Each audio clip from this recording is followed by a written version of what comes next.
Hello mga kamamshi! First day of school ng aking anak. Kayo din ba? Yung mga kids niyo dyan, first day of school din ba nila?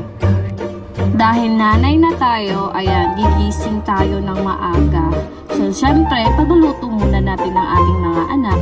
At para pagpupunta sila sa paaralan, ayun, may kakainin sila. So, nagligpit muna kami ng higaan namin, guys.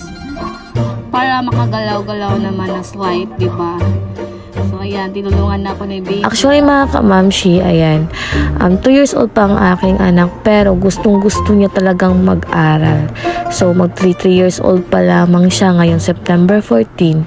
Pero, ayun na nga, ayaw ko talaga siyang pagpaaralin muna kasi sobrang baby pa.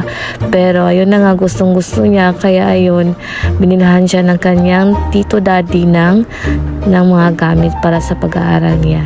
So, sobrang blessed na blessed ako kasi may mga pamilya siya na sobrang mahal na mahal siya.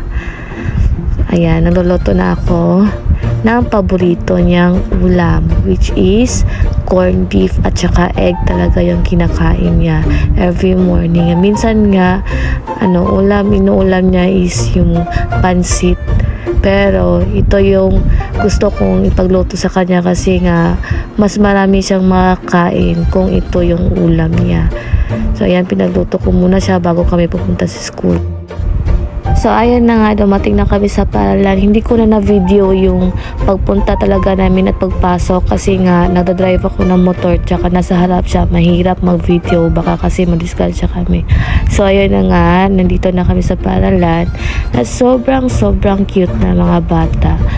Ayan, may mga 2 to 3 years old, may mga 4 to 5 years old. Ayan, lagi talaga siya nakatingin sa akin kasi baka daw mawala ako. Ganyan talaga yung mga bata natin, di ba? Sobrang cute. So, lagi talaga siyang tumitingin sa akin kasi baka daw mawala kasi ako. So, ayan na nga, mini vlog lang to for today's video. So, nag-snack na siya. At, ayan, sobrang happy ko. Nakita ko na happy din siya. Salamat sa pagpapanonood. Paalam!